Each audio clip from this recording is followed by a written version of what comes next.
Bueno, bienvenidos a otra edición más de Clamor en la Noche. Ha sido una semana larga, ¿verdad? Y difícil, pero aquí estamos todavía. En esta noche todo está lo más tranquilo, aunque hace unos días, hace unas horas, hace unos minutos, escuché una ráfaga de tiros allá abajo, no sé dónde, pero no eran petardos, porque este no es el tiempo de petardos, eran una ráfaga de tiros fuertes allá abajo. Dios tenga misericordia. Pero aquí estamos en el nido nuestro, a 17 pisos de alto, sobre la altura de Guaynabo, Puerto Rico. Acá la cordillera del Yunque, acá las montañas y el valle de Bayamón, y acá y para acá, para este lado, para acá, entonces vemos San Juan y el valle de San Juan. Pero ahora lo que vemos aquí, estamos aquí, Jorge Isaac y Belén están en la iglesia esta noche. Yo estoy solito aquí con ustedes, como you are my family, ustedes son mi familia. Estamos aquí compartiendo.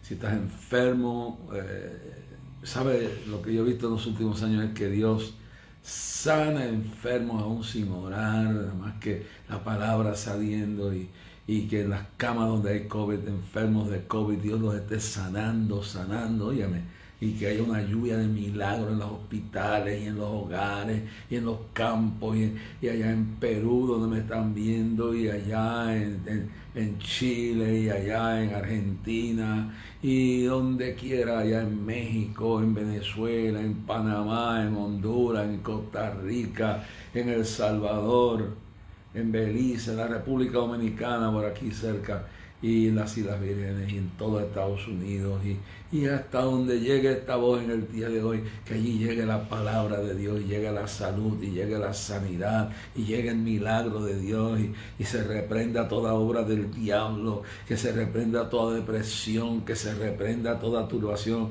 Oh, we gather here to praise your name, Lord. Estamos aquí reunidos para adorar a Dios, y yo me siento contento. Ha sido un día maravilloso. La gloria sea de Dios. Este es el día que ha hecho el Señor. Por lo tanto, no importa las cosas difíciles o malas que nos hayan pasado, estamos alabando a Dios. Bendiga a nuestra gente allá en Venezuela, en Maracay, Francisco Nieto. Bendiga a Ángel del Pavón, que lo estoy viendo cada rato por aquí, está conectado allá en California, y toda su familia, y toda la gente de Juan Sebastián allá en Puerto Ordaz, y en las profundidades de Tumaremo y del Callao, y de todo Temblador y Maturín, y todo Venezuela, desde la cordillera andina hasta la Guyana, hasta donde sea, las selvas amazónicas, donde quiera que esté llegando esto, allá esta voz, la presencia de Dios está allí. Dios está quebrantando ataduras, Dios está sanando enfermos, Dios está levantando ánimo, Dios está destruyendo fortalezas, ahora vas a llamar, está reconstruyendo vidas, a la valla, está bendiciendo de arriba y de abajo, está supliendo necesidades, está rompiendo las ataduras del enemigo. Oh, gracias Señor, y sabemos que esta noche será una noche maravillosa, y donde quiera que haya alguien con una necesidad, o alguien que está pensando suicidarse ahora mismo, Señor, tú le estás diciendo no, porque yo he venido para que tengan vida y la tengan en abundancia. Todo problema tiene una solución, y toda enfermedad tiene un Cristo sanador. Y si la muerte nos llevara, ya Cristo la venció. Nos vamos a salirnos de este mundo putrefacto y nos vamos con Él. No le tememos a la muerte, porque Él la venció con la tumba vacía. Al tercer día resucitó y se levantó para la gloria. Oh eterna, Sharamai Kabashaya. Mira, Dios mío, el pueblo en Afganistán. Mira los cristianos que están ahora mismo siendo perseguidos por su fe. Mira los cristianos que han tenido el valor de salir como Nicodemo del escondite, mi hermano, Dios mío. Y hoy fueron a registrarse públicamente en el registro de religiones como cristianos, aunque esto le va a costar hasta la vida a muchos. Señor, envía un avivamiento a Afganistán, Padre Celestial. Este pueblo por 20 años tuvo la oportunidad, pero ahora viene la oportunidad de saber que la semilla de los que están allí sembrada va a resultar. Dios mío, ten misericordia de ese país. Mire el gobernador de este país, Dios mío, que se ha declarado enemigo de tu palabra, se ha declarado, Señor, amigo de la nueva orden mundial. Ten misericordia de él, Padre, ilumínalo. Que los malos asesores que tiene, Dios mío, los eche a un lado y oiga la voz de tu Espíritu Santo. Mira, Señor, al señor Biden, Padre Celestial. Permite que tú reprendas la influencia demoníaca que los rodea, Padre. Saca de su contorno los instrumentos de Satanás que lo están orientando mal y que lo han convertido en un cómplice del asesinato de los niños a través de las ordenanzas diabólicas para matar niños hasta el 9º mes. Que ese demonio de Sodoma y Gomorra que se le ha metido de entregar el país, Dios mío, tú se lo reprenda y que se tenga que arrepentir, que esta vergüenza que está pasando como presidente, que tiene una debacle que ha arruinado toda esta partida, que no ha sabido organizarlo, que no ha sabido usar el entendimiento de Dios y se ha dejado ir por la ignorancia y por los seguidores de Sodoma y Gomorra en la nueva orden mundial, y no les ha importado las vidas de los que han quedado en ese país a la merced ahora de tanto personas sin temor. Pero tú estás en control de todo. Toma la nación. Toma, Señor, a los gobernantes de Estados Unidos que se humillen, que no busquen la esperanza en un hombre, que la busquen en ti, Señor. Y mira, Venezuela, Dios mío, trae solución. Habla de ese pueblo que se arrepienta y te busquen en espíritu y en verdad. Al pueblo cubano, Dios mío, que se agarre de tu palabra y deseche, Señor, la brujería y la idolatría, igual que en Venezuela, y se pongan a buscar tu rostro, Padre Celestial. Shalom. Y la iglesia en Chile, Padre Celestial, fortalécela. Y en Panamá, mira nuestra próxima visita a Panamá después de clamor, Padre Celestial. Mira el día 6 de septiembre, una convocatoria que tú has hecho, Señor. Te doy gracias porque tú has comenzado a orar, Dios mío. Tú has comenzado a poner todas las piezas del rompecabezas en su sitio. Y tú has prometido cuidarnos y protegernos en esta batalla que estamos teniendo, Señor. En nombre de Jesús, Señor, te damos gracias porque tú estás bendiciendo a todos que han enviado sus ofrendas, sus oraciones, su apoyo para que este día se lleve a cabo, Padre Celestial. El 6 de septiembre, Señor, tu gloria salga desde el Capitolio, desde la madrugada, aunque el evento empieza a las 11, salga al mundo entero, Dios mío, y Rabba Shema la Basanta. Dice el Señor, me da una palabra, a todo aquel o toda persona que se ha dejado engañar del diablo, que está siendo instrumental del enemigo para deslucir, para detener, que no lo va a lograr, porque dura cosa dar cosas contra el aguijón. Sepa que el Señor ha dicho, contra mí es que estás peleando. Cuando Saulo de Tarso salía camino hacia Damasco a perseguir a los cristianos con autoridad legal del Sanedrín, se le apareció Cristo en el camino y él vio aquel resplandor de luz y Saulo de Tarso, que odiaba a los cristianos, que estaba ensangrentado aún sus manos de la sangre del mártir Esteban, participó en su apedreamiento, en su martirio. Cuando va camino a Damasco, ve un resplandor de luz y era Cristo. Y él no dice, ¿quién es? Y él decía, ¿qué es esto? ¿Qué es esto? Óyeme, y preguntaba, y le preguntaba, y oía le preguntaba, ¿qué es esto? ¿Qué está pasando? Cayó del caballo, Dios lo tuvo que tumbar de su caballo. ¿A cuántos tendrá Dios que tumbarnos de nuestro caballo, de la arrogancia, del rencor, de la amargura, de la mentira del diablo? ¿A cuántos tendrá Dios que tumbar del libertinaje o del legalismo cruel, insensible? ¿A cuántos? Y dice entonces, Saulo, Saulo, ¿por qué me persigues? Yo soy la voz de Dios. Saulo, Saulo, ¿por qué me persigues? Yo soy Jesús a quien tú persigues.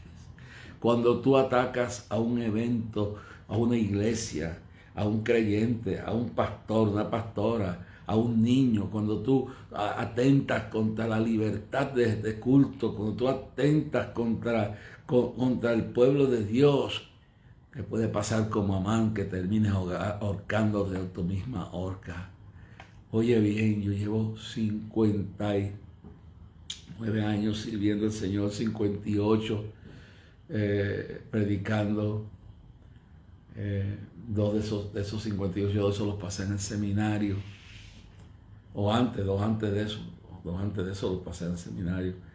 Y luego yo puedo decir que en todos estos años no he visto una sola vez que se haya levantado un gobernante, se haya levantado una voz difamadora o alguien que ha querido estropear la obra que Dios me ha mandado a hacer, que han desaparecido. Es más, la mayoría no están ni en esta tierra. Yo no les he deseado la muerte.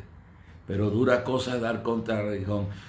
Y estoy hablando en el espíritu, porque hace unos días Dios me reveló algo que lo he visto cumpliéndose ya en esta semana que estamos pasando. Yo estaba en esa cama y acostado, orando, en ayuno, y me recuerdo que de momento me trasladó a un gran centro, un cuarto, un salón de conferencia, y había una mesa bien grande, y a la cabeza había una potestad, una figura oscura sentada dirigiendo la reunión, y se veían figuras humanas, pero cubiertas de algo tenebroso, disfigurado. En cada silla había uno, y el Señor me iba mostrando el trabajo de cada uno. Estaban reunidos no porque le tenían miedo a otras cosas, ni a las protestas, ni a nada, tenían miedo al día 6 de septiembre, porque es una convocatoria de parte de Dios, y el diablo tiembla, se estremece cuando un pueblo se une, se humilla, se arrepiente, y empieza a resplandecer la luz, y empieza a esparcir la sal con su sabor, y cuando ese pueblo empieza a clamar y a clamar y a creer en el Dios de milagros, el diablo tiembla. Entonces dije, bueno, reunió su staff y me mostró el trabajo de cada uno. Pero el demonio que más me sobresalió fue que dentro, que su trabajo especial era utilizar gente, óigame bien, uno que otro líder cristiano, utilizar algunos, que muy pocos, pero sí, utilizar a todo líder cristiano, pastor que pudiera influenciar. Gracias a Dios que no va a poder, porque el pastorado de este país está despertando a la realidad de la hora que vivimos.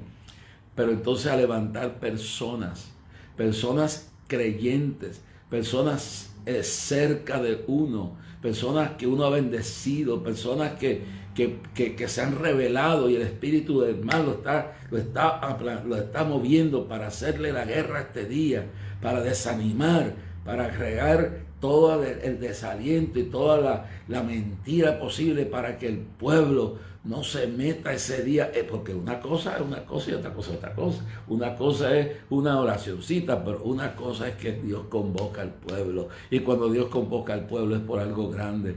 ¿Se recuerdan el capítulo 20 de Segunda de Crónicas, Cuando Josafat recibe el mensaje, está sentado en el trono de rey allá en Jerusalén, y llegan emisarios, ¿se recuerdan? Y llegan con la noticia que los moabitas, los amonitas, los amorreos, los filisteos, todos los enemigos del pueblo de Israel, de Jehová y su pueblo estaban reunidos en Hazazón Cangadi, allá en el valle, allá en los pies de la subida de las montañas que van hacia los montes que llegan hacia Jerusalén. Estaban acampando allá en el desierto, al pie de la entrada de Jerusalén para la subida hacia Jerusalén. Estaban maquinando. Se calcula por algunos teólogos y estudiosos que era un ejército de más de 250,000 de personas que venía contra Jerusalén, una ciudad pequeña, una ciudad trepada en lo alto de la montaña. Y cuando llegan estos emisarios, dice la Biblia, léase el capítulo entero, porque yo no se lo voy a leer, tengo otras cosas que voy a hablar hoy aquí, que si me da tiempo voy a traer con mucha escritura, pero según de Crónicas capítulo 20, léaselo completito, y dice que cuando él recibió esta información, estas cartas, lo que fuera, él sintió temor. Uno siente temor cuando ve el espectro de la muerte, o cuando ve el problema, o ve la adversidad, o se levanta una guerra de mentiras y de calumnias, y se levanta una guerra de desaliento, de desinformación y de turbación, y se oponen. Esa gente que está perseguida en Afganistán siente temor. El problema entre el que tiene fe, el que está convertido y el que no está convertido, es que el temor lo usa como un medio para afirmarse en la fe. ¿Se recuerdan el Salmo 23? ¿Qué dice la Biblia en el Salmo 23? Jehová es mi pastor y nada me faltará. En lugares dedicados pastos me hará yacer, junto a aguas de reposo me pastoreará, me guiará por senda de justicia por amor de su nombre. Y aunque ande en valle de sombra de muerte, no temeré mal alguno, porque tú estarás conmigo, tu vara y tu callado me infundirán aliento. Aderezas, preparas un banquete, una mesa delante de mí en la cara misma de mis enemigos, de mis angustiadores. Ungiste mi cabeza con aceite, mi copa está rebosando. Ciertamente el bien y la misericordia me seguirán todos los días de mi vida, y en la casa de Jehová moraré por largos días. Salmo 23. Y él dice que dice el salmista, dice, aunque ande en valle de sombra de muerte, no temeré mal alguno. Y una de las razones es que dice, porque tú estarás conmigo. Cuando Juan Bunyan, en esos 13 años alternos que sufrió de prisionero del gobierno del rey de Inglaterra, por no someterse a reconocerle la autoridad para declararlo ministro, porque el rey de Inglaterra, que peleó con el Papa, se aprovechó de la reforma de Lutero y todos los reformadores, entonces hizo su propia iglesia, que hoy se llama la iglesia anglicana, que aquí se llama la iglesia episcopal. El rey de Inglaterra, que había cambiado más mujeres que camisas sudadas y sucias, ya en esta era como la quinta mujer, y entonces un papa que tenía vergüenza no le anuló el matrimonio.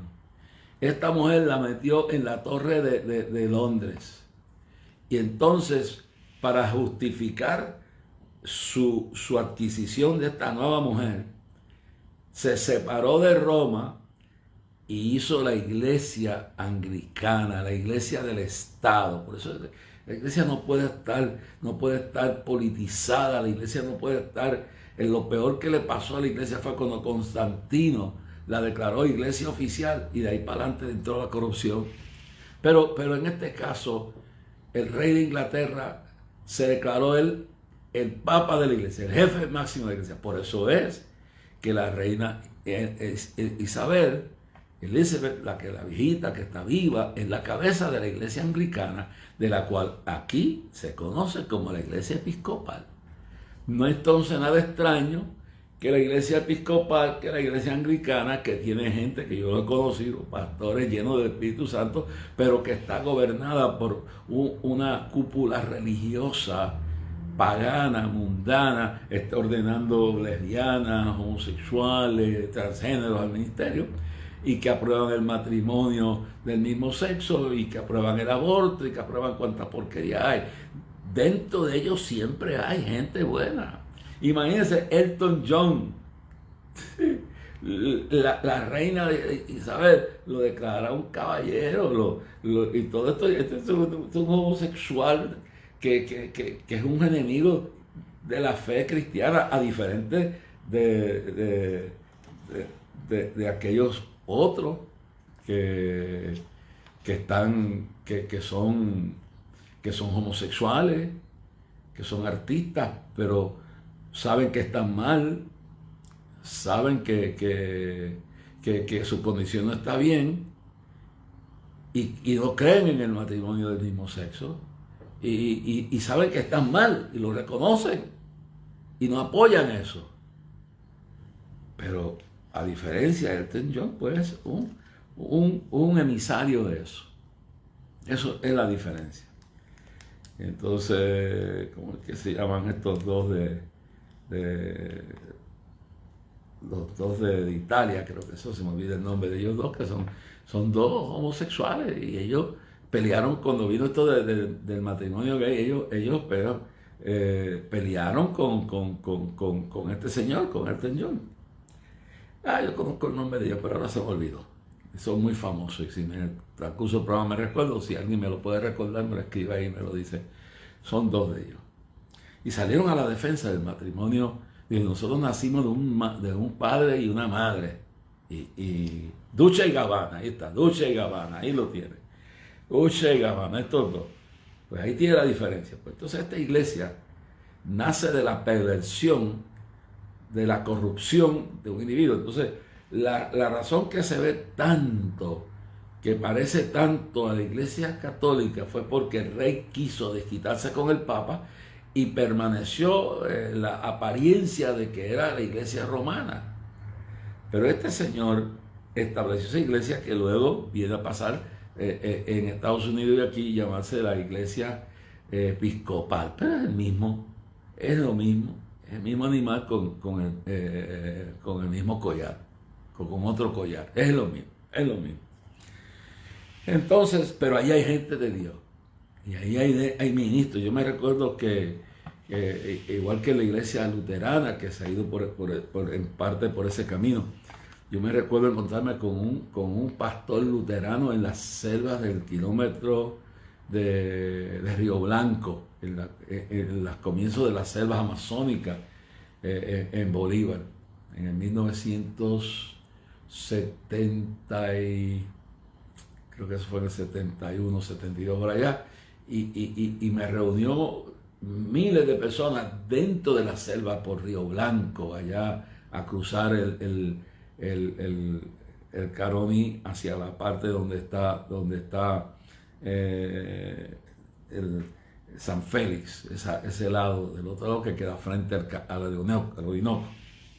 Bueno, pero entendiendo todo esto, sabemos, hermano, que quiénes fueron los que se levantaron contra Cristo. Sumo pontífice Caifás. ¿Qué decía los fariseos, los escribas, los líderes religiosos? Se levantaron contra Jesucristo. Ahora, miremos bien claro. Nehemías, mientras levantaba el muro de Jerusalén, Sanballat, Tobías, en el árabe, tenía gente que el diablo levantaba gente para detener la construcción de los muros. Y Nehemías tenía esos tres tipos promoviendo la confusión, promoviendo el desaliento y tratando de detener el propósito de lo que estaba haciendo Nehemías. Esto es bien claro.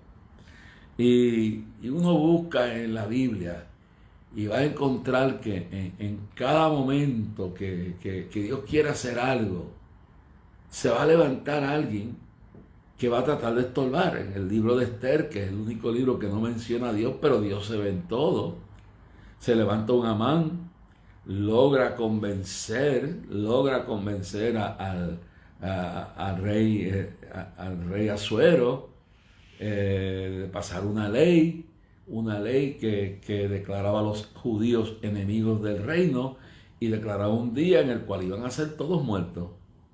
Ahí estaba Amán, pero Dios tenía un Mardoqueo que le habla a su sobrina, se llama Esther, y Esther en un momento de eso es elegida la reina del imperio, y la reina, la esposa de Asuero, del rey Asuero, y un hombre solo. Así que sí, nosotros queremos que el pueblo venga, Dios está convocando al pueblo para el 6 de septiembre, pero con mucho, con poco, lo que mejor es, hermano, con 300 valientes, Gedeón venció a los madianitas, pero mientras más, mucho mejor.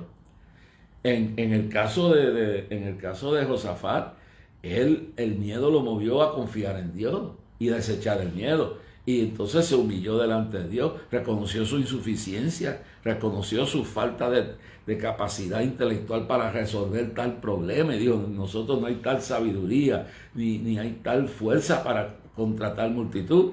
Y entonces se humilló delante de Dios y el pueblo entero se levantó a orar y proclamó al pueblo entero a ayunar y a clamar a Dios. Y el pueblo se humilló y salió el profeta y dijo, no temáis porque estáos quedos y ved la salud de Jehová, que en este caso Jehová peleará por vosotros y vuestros enemigos serán derrotados. Y al día siguiente, mientras salían las tropas, a la mañana siguiente el ejército de Israel salía desde Jerusalén para confrontar a sus enemigos. No sabían que por la noche los campos, el ángel de Jehová visitó el campamento de los enemigos de Israel, de los amorreos, de los moabitas, de todo ese ejército de 250,000, y los confundió y se pusieron a pelear ellos mismos y se pusieron a comerse ellos mismos y se mataban ellos mismos. Y cuando por la mañana el pueblo empezó a alabar a Dios y sonaban los chofares y sonaban las trompetas y el pueblo alababa a Dios y salía esa multitud a caballo bajando el monte, cuando llegaron al valle abajo,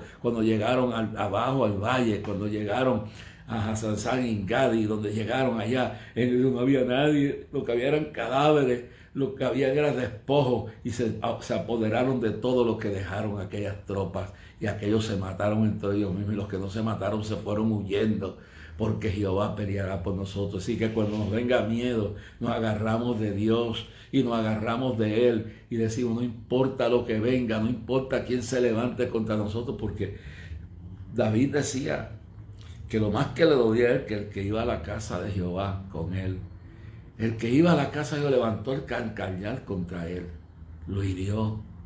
No hay cosa que más duele que cuando tú amas ciertas personas y cuando tú has sido benefactor de esas personas y esas personas se levantan contra ti. En el caso de David, en el caso de David dice, el que iba conmigo a la casa de Jehová se tornó en contra mía. Pero lo peor fue cuando su hijo se rebeló contra él. Ustedes recuerdan cuando su hijo levantó una sedición contra él y él tuvo que salir a defender el reino. Su propio hijo se levantó. Una cosa increíble, hermano. Entonces eso le dolía a él.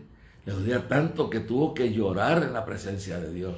Fue afectado al saber que su propio hijo andaba detrás de él, andaba para matarlo, para tomarle el reino.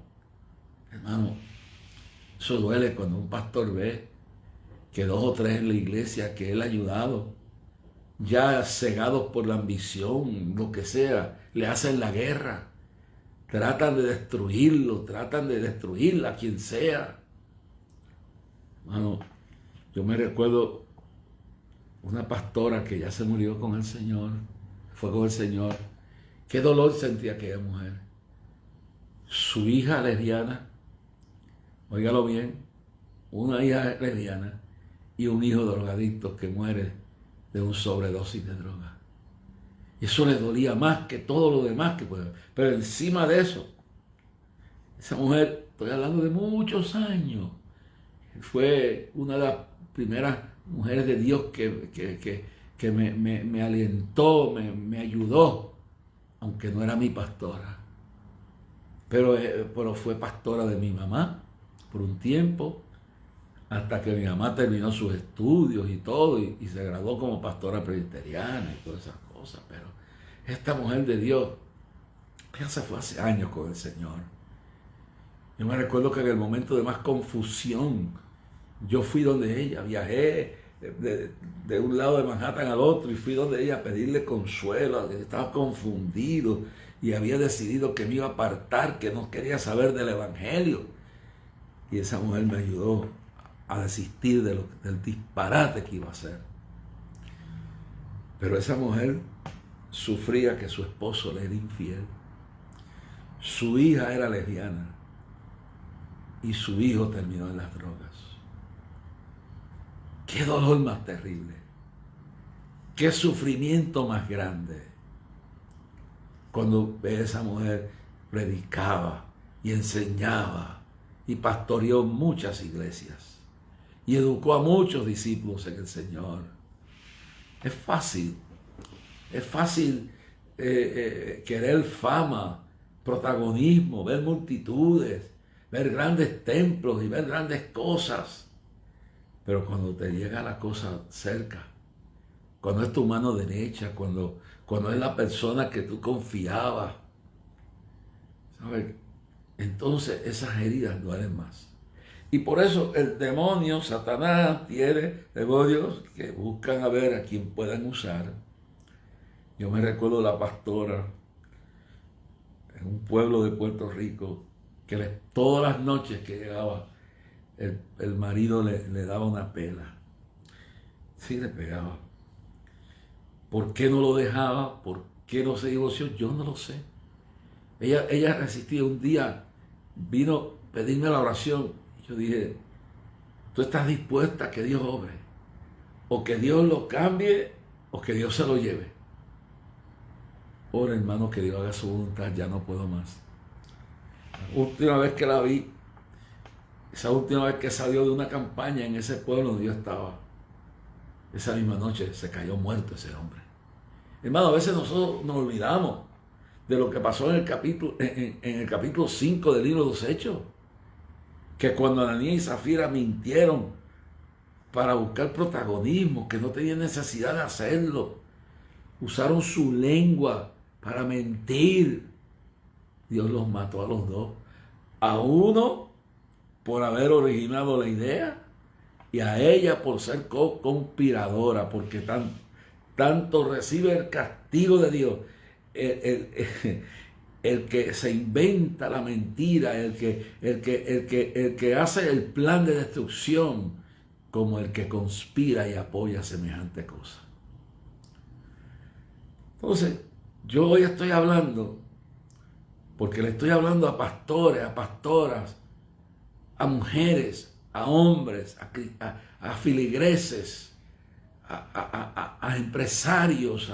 Estoy hablándole a alguien que Dios le está hablando, que se siente traicionado, que se siente traicionada, que se siente herido por un diácono, por un copastor, por un líder del concilio, se siente herido, se siente traicionado, vilipendiado por un hijo, por una hija, por un padre, por una madre, por un esposo, por una esposa. Yo no sé qué es lo que te está pasando, pero eso es lo que hace el diablo. Pero ¿qué es el remedio que Dios nos da en esto? Estáos quedos, le dijo Dios a Josafat, pero él se humilló. Él echó, como dice el salmista en el Salmo 55, verso 22, dice, echa tu carga sobre Jehová y él te sustentará, no dejará caído para siempre el justo. Y él echó su carga. Él reconoció, recordó, y a veces hay que recordar todas las victorias, todas las cosas buenas que Dios nos ha dado, pero de tantos peligros que Dios nos ha liberado. Ayer mismo, un irresponsable, porque hay dos o tres. Yo tengo que virar donde yo vivo una callecita que tiene un pare. Yo hago el pare del frente cuando me voy y el pare de regreso. no lo puedo hacer bien porque casi siempre un irresponsable, yo no sé quién es más de uno, ponen el carro frente al padre, el padre tiene un árbol que de vez en cuando lo podan y se ve de lejos el padre, pero qué problema hay, que cuando tú tienes el carro parado frente al padre, tienes que pararte en la vía del que viene bajando. Y si el que viene bajando dobló la curva y no hizo un padre tampoco, se van y te matan. Y de eso libra a Dios un montón de veces. Y ya van 3 veces que cuando un de estos irresponsables ha puesto el carro ahí, en el mismo padre, aquí a una vuelta donde yo vivo, 3 veces por poco me choca un carro. Pero como yo siempre me paro al lado del irresponsable criminal, porque es un criminal. Es un criminal porque sabe que va a provocar poder provocar la muerte de alguien. Entonces viene y Dios ha parado el que viene, el mandado, que piensa que, porque el que viene de allá piensa que no viene así cruzando, ese no tiene que hacer par, ese es lo que tiene que ver, y no espera que este se pare, y entonces 3 veces me ha librado Dios. Pero de cuántas cosas nos ha librado el Señor, de cuántas plagas, de cuántos intentos del diablo. En mí van 9 intentos que yo conozco. 9 veces me han tratado de matar, me han tratado de asesinar. Trataron de destruir el ministerio. Es verdad que perdimos todas las propiedades, pero el ministerio sigue, porque el ministerio no es el edificio, el ministerio no es la emisora, el ministerio es la obra que Dios nos encomienda a hacer, a llevar este evangelio, a llevar el mensaje de sanidad, de poder de Dios, de liberación, llevar el mensaje profético a los pueblos. Y 9 veces me ha librado Dios. Yo no sé cuántas veces más. ¿Cuántas veces yo he estado turbado y confundido y herido? Porque uno se hiere. Por eso dice, cuando usted lee el libro de Génesis, y usted busca el capítulo 6, y usted busca bien el capítulo 6 del libro de Génesis, escuche bien claro que el capítulo 6 del libro de Génesis, esto es Dios mismo hablando. Yo traía otra cosa aquí, pero yo me dejo ir por lo que el Señor diga. Vamos al capítulo 6 de Génesis y vamos a ver allí claramente las palabras del Señor. El capítulo 6 de Génesis dice, y mire lo que dice. En el capítulo 6 de Génesis, verso 3, mire lo primero que dice Dios. Y dijo Jehová, no contenderá mi espíritu con el hombre para siempre, porque ciertamente él es carne, mas serán sus días como 120 años. 120 años. Ahí le cortó el tiempo de vida. Verso 5. Y vio Jehová que la maldad de los hombres era mucha en la tierra, y que todo designio de los pensamientos, pues Dios ve tus pensamientos, mijo. Mira, Dios los está viendo. Dios ve tus palabras, lo que yo hoy hablamos, todo eso lo ve Dios.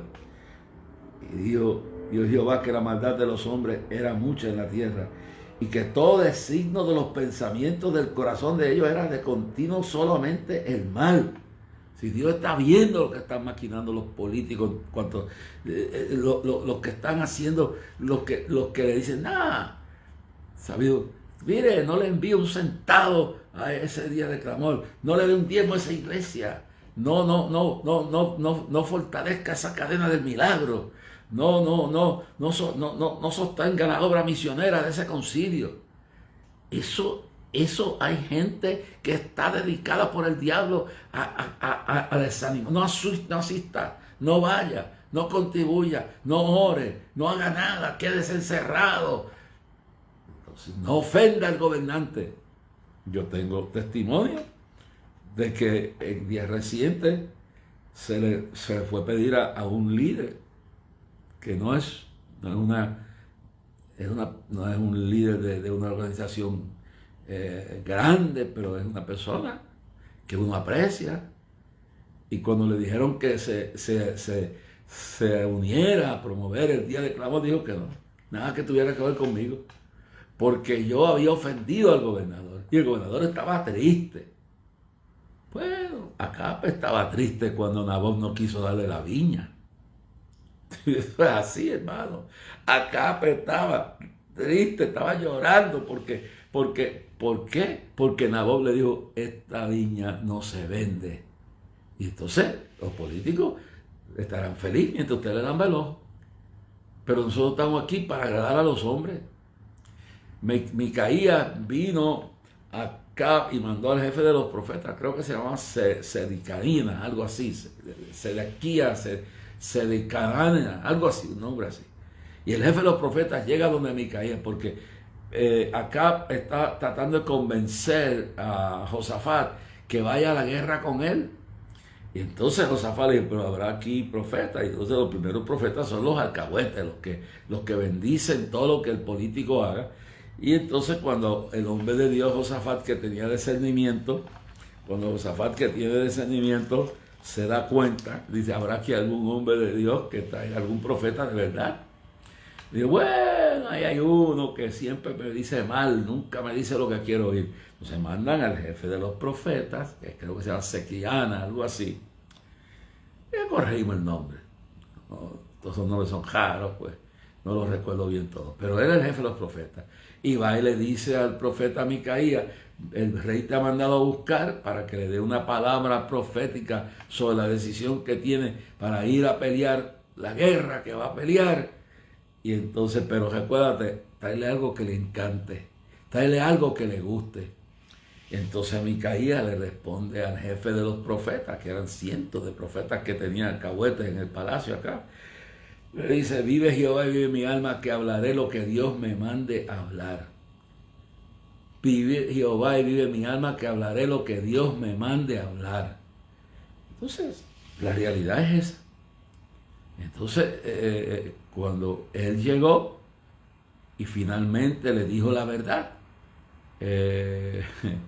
lo abofeteó, creo que el jefe de los profetas, y se burló y lo amenazaron y todo. Y entonces le dijo Micaías a Acab, le dijo, si el Espíritu de Dios no me ha hablado, tú olerás con vida. Pero si Dios me dijo lo que me dijo, tú no olerás con vida. Y así fue.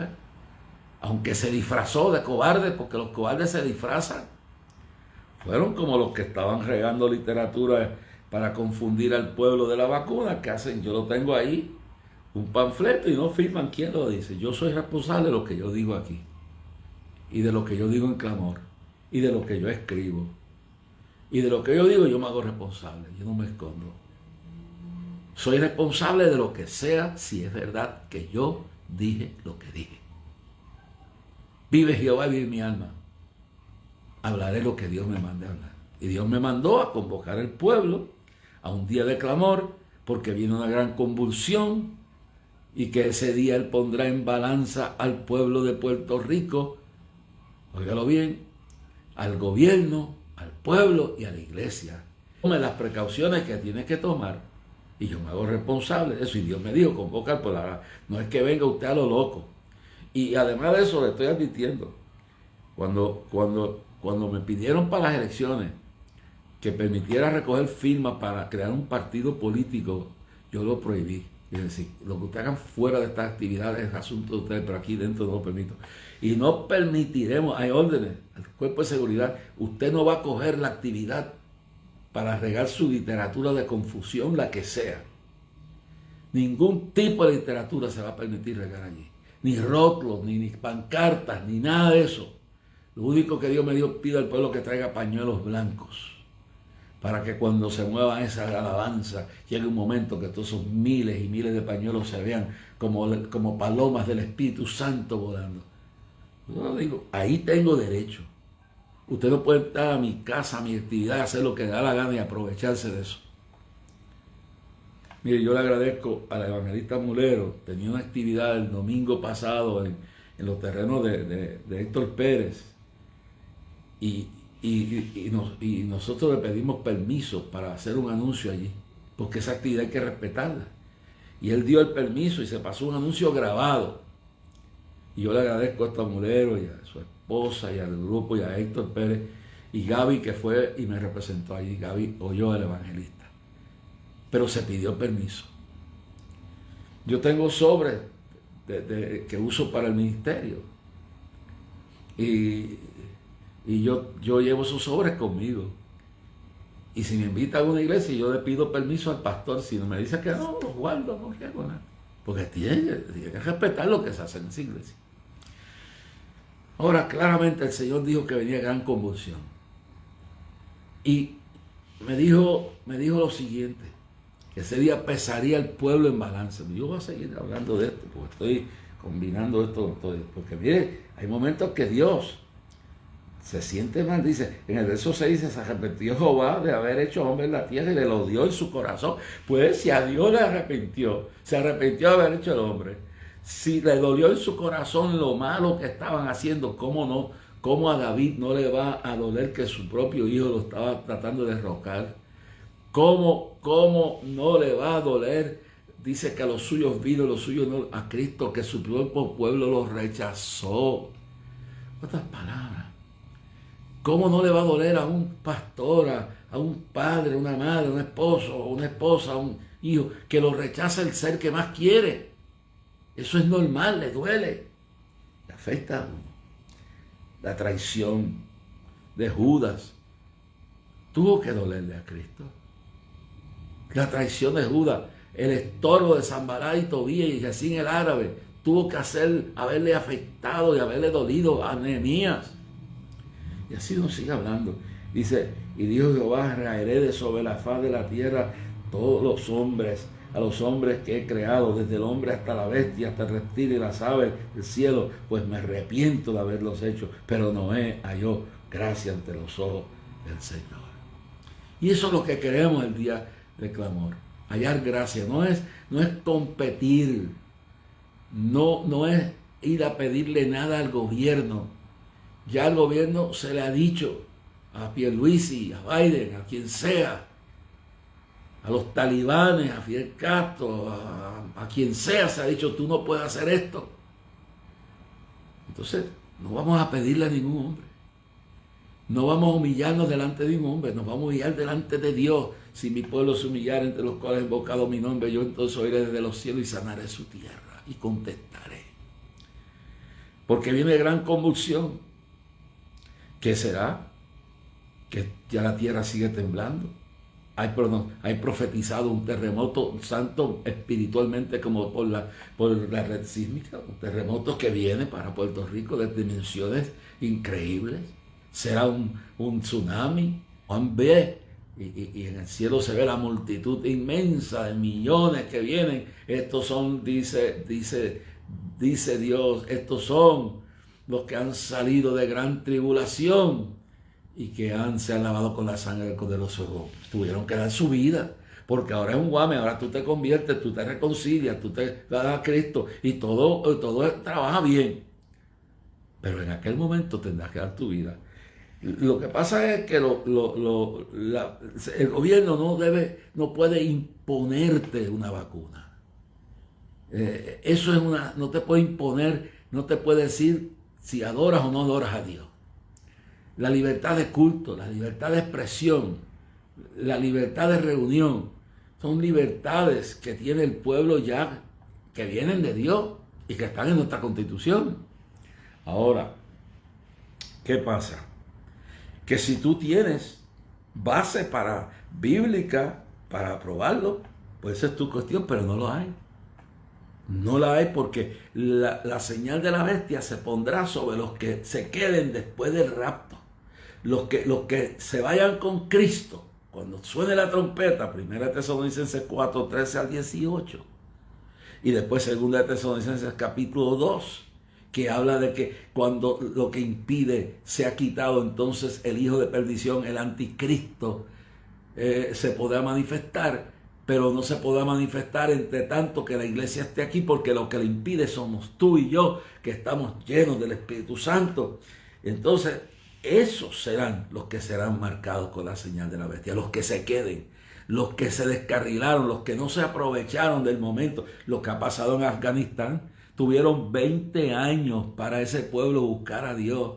Y usted sabe que durante el gobierno de afgano, supuestamente democrático, se estaba persiguiendo a los cristianos.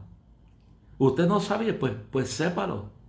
Es decir, que para ser cristiano en ese gobierno que estaba sostenido por 85 billones de dólares de nuestro país, con nuestras tropas, y lleno de corruptos ese gobierno, el pueblo seguía adorando a Alá, falso Dios, seguía en las creencias de Mahoma, en los disparates del Corán,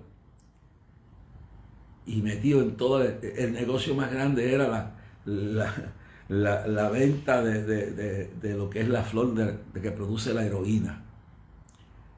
¿Sabe? Desde ahí se estaba exportando heroína para el mundo, entre el producto, lo que produce la heroína. Los que llamamos los warlords, los comandantes, los gobernantes de área, tenían fincas de millones de cuerdas, creando la flor que da el elemento para la heroína. Corrompido el gobierno. Y el pueblo persiguiendo a los cristianos. 20 años de oportunidad tuvieron. Y miren ahora cómo está aquello. Claro, y después llega un presidente irresponsable que, sabiendo desde que tomó el poder que se había un compromiso de irse de allí, en vez de aprovechar para ir sacando la gente que había que sacar, que habían sido leales, y sacar a toda la gente, no solo los civiles, los contratistas, lo dejó todo y después mintió.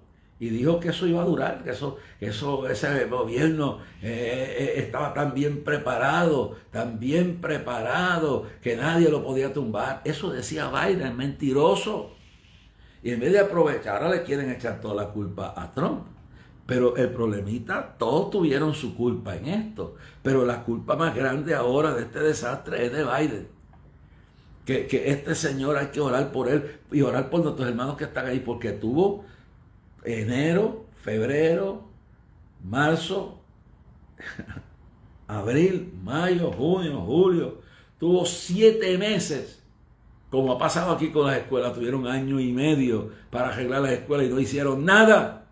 Son unos irresponsables y después tan mentirosos que yo lo veo dando discursos. No, esto no va a pasar, este gobierno va a luchar, está bien preparado, este es un ejército que nosotros, ¿qué? Mire, ¿qué? Vieron la corrupción, vieron que ustedes le iban a fallar, tiraron sus armas, se fueron. El presidente se fue huyendo, el que estaba hace unos meses atrás sentado con Biden allá en la Casa Blanca. Hermano, y ahora le quieren echar la culpa a Trump. Trump también metió la pata en algunas cosas, pero este muerto tiene que cargarlo Biden. Todos esos meses, enero, febrero, marzo, abril, mayo, junio, julio, 7 meses para hacer un plan para sacar a esa gente de ahí. Todavía hay miles de ciudadanos nuestros que están allí, misioneros, todos atrapados allí. Y gente que dio su vida, que se arriesgó. Y están descarados los políticos, que se van frente al pueblo y mienten. Y después tratan con sus amiguitos en la prensa de arreglar todo. Yo digo aquí la verdad, hermano. Esto es importante que se sepa.